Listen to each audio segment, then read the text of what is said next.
Hi everybody, it's AfroMonkey, and I am once again playing in my Sky Factory world.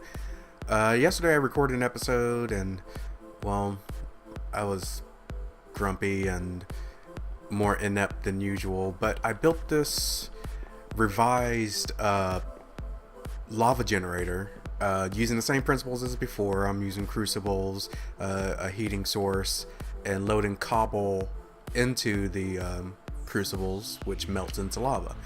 But I've improved it, or made some improvements. But I wanted to go back upstairs. I also created these elevators, so getting back and forth between the platforms is a lot easier. I just jump and I'm up here now. On the old crucibles, because I was using netherrack to melt the cobble, they produce 0.3 millibuckets of lava per tick, which is okay, but using this substance called Pyrotheum, I'm able to get it back up to, or get it up to 0.7 millibuckets of lava per tick, which is, you know, a considerable improvement over twice as much lava per tick. I also increased the number from 3 to 16, which gives me over 4 times as much, plus the additional double, which is 8 times as much lava or something. I'm also feeding the cobble in through the ME interface, and it's going through these Ender IO conduits, which were part of my frustration yesterday, and the lava flows into this ME fluid interface, which goes into the ME network and does all kinds of cool stuff. But I just didn't feel that I should use yesterday's episode because it was just a disaster. So I'm going to totally rebuild this. As you can see, I've already gotten everything set up to start it from scratch, just to show you what I did. I need to go back upstairs because I have most of the Pyrotheum made, at least in the powdered form, and now I need to finish making the making it, or melt it down and all that good stuff. And Pyrotheum is made by combining sulfur, redstone, yeah, I'll just put the full stacks, coal dust, or pulverized coal, and blaze powder, and that gives you 2 Pyrotheum dust. As you can see from my previous search, it would help if I typed it right. I already have 122.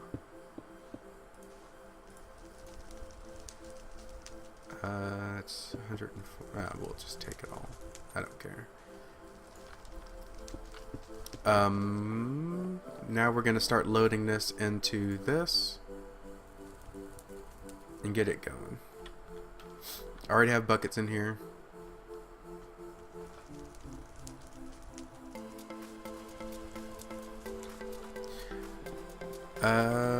What can I talk about while we wait for that to go? Oh, I added this thing, which is a it's a painting machine.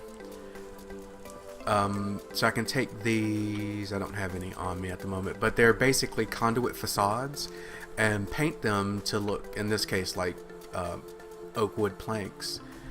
And whenever I have something like a conduit running in the floor, I can cover it with the conduit facade so it just looks like floor.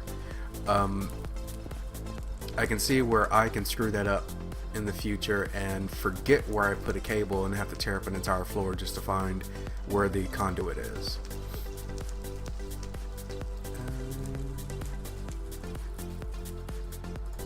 Go there.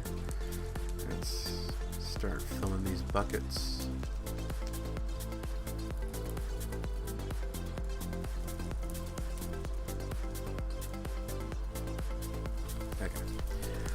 The other thing I did, as you might notice, the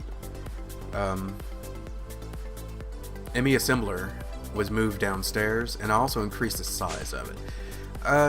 There's no reason why the ME assembler needs to be up there, and in fact the other things that are part of it, or my assembly process, the electric or the redstone furnaces, the pulverizer, and the alloy smelter, I will be moving downstairs as well, and I'll be adding more to it so I can process more stuff at one time. But this one is a bit bigger than the old version. There are 24 pattern providers and 24 crafting CPUs, so it can go through a lot of stuff pretty quickly. Also, because I added the patterns for the gravel and the dust and the ore sands for all the various kind of ores, basically it sits there waiting. I can't really process as much because it's always waiting to fulfill these ME interfaces, to load up these pulverizers, to, you know, get all that stuff going. But it means I don't have to sit here and go through and craft all those items to get what I need. Yeah, that makes sense. Let's put the final one in there while we're filling these buckets. I think that's probably too much pyrotheum, but whatever, I already crafted it into the actually that's only whatever. But man, totally lost my train of thought. Once I'm done, I'll just put it into the ME network and it'll be fine. There we go. So let's rearrange some inventory real quick so I can maximize. Easier if I can get rid of some stuff I won't need for this project. Move that there. Alright, that should be good for right now. A word of warning, if you've never worked with Pyrotheum, it is quite dangerous. It sets blocks that are near it on fire, so this should prevent that from happening. But just be careful. Yesterday, another point of frustration is I set myself on fire at least 3 times. Did I fire these? Yes, I did. The thing with Pyrotheum is you want your crucible to be over a source block. When it's over a source block, you get 0.7. If it's not over a source block, you get 0.5 and lower, I believe. So there's a reason why I actually didn't just use the flow off, that I'm actually using source blocks for each place. And it's just a matter of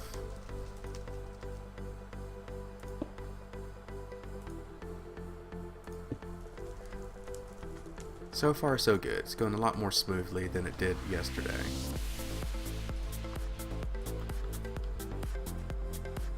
I do the closest one first.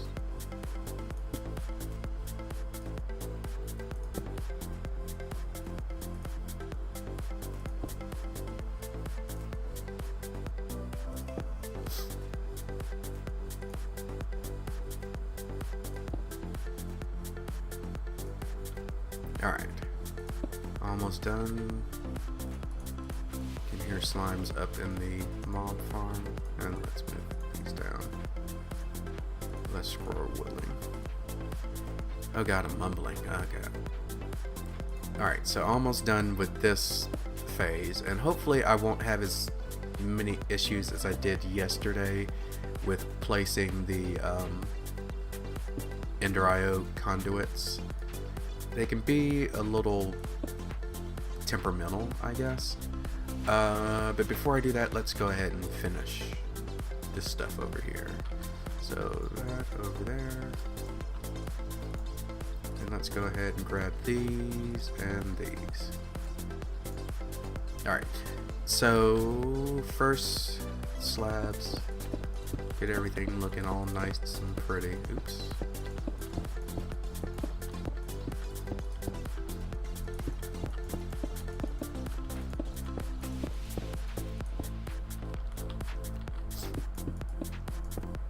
Alright, so now I'm going to put, oh yeah, I totally didn't finish this side of it. Yeah, that won't take but a second.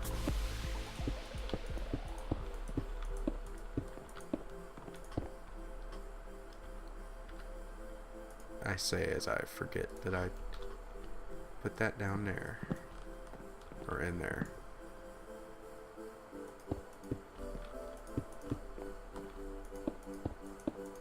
There we go. So we're going to put the ME interface, I'm going to put it here this time, and the ME fluid interface here.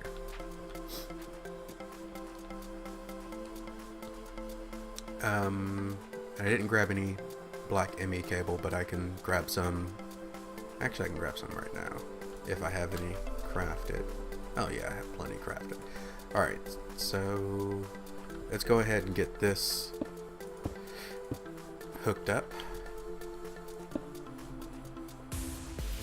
Now the ME connection between these two interfaces is going to be made with the ME conduit.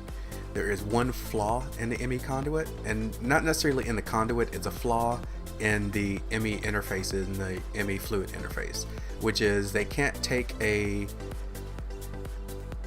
use the same surface or the same side to both output or input items and the ME signal. So it looks pretty between there and there, but to make it work you have to branch off and come up and all that good stuff. Anyway, the first thing I'm going to do is put the fluid conduit down. It seems to like doing that first. There is, I won't say a lot of configuration, it's more because there's so many of them. But you have to configure each one. But I'm going to go ahead and put the item conduits down, which you have to hold control to put them all in the same block. So that, oops.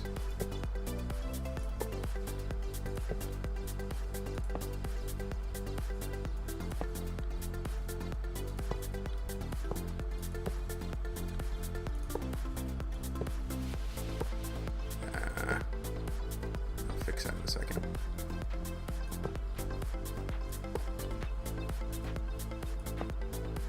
Alright, so that's good.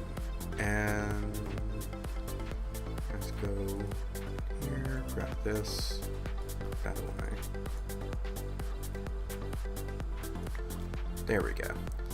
Alright, so the last thing we're going to put in is the ME conduit.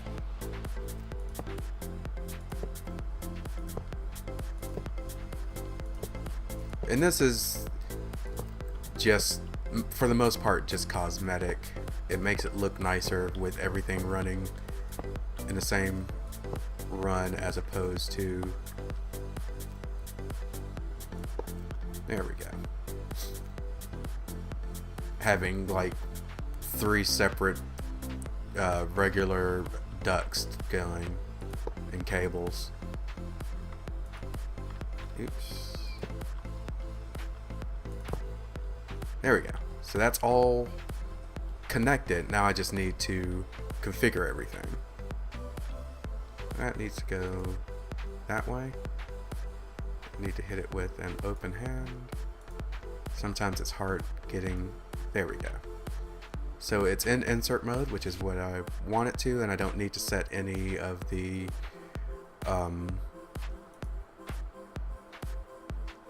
other dealies. And actually I don't, because I have to do this anyway. So for the fluid I want extract and I want always active. For the items I want insert, and that should be good to go. With fluid, extract, always.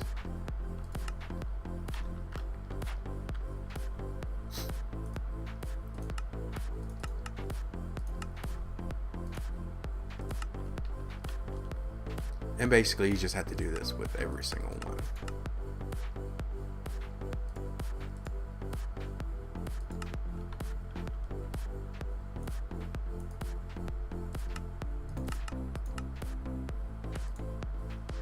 And let's search for,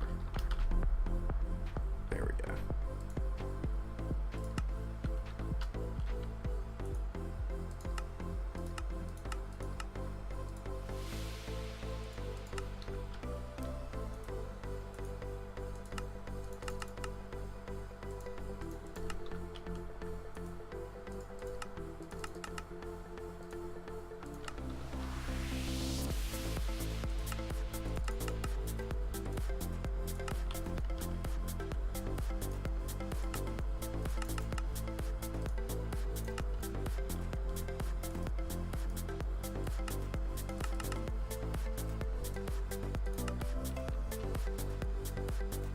Yeah, I totally did that one wrong.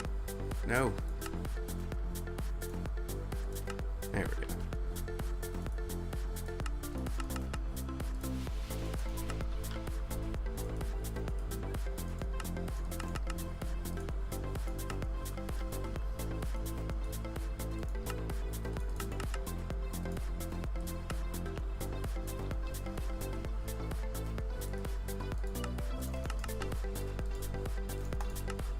Alright, last one.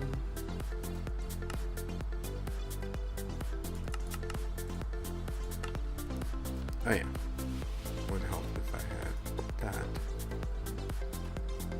That's coming out. Extract, always active.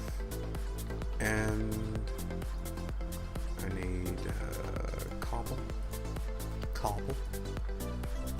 Put that into the export config. And all of them are filling up. In addition to making it easier to make your runs look pretty and compact, I believe, I might be wrong, but it seems like the oh,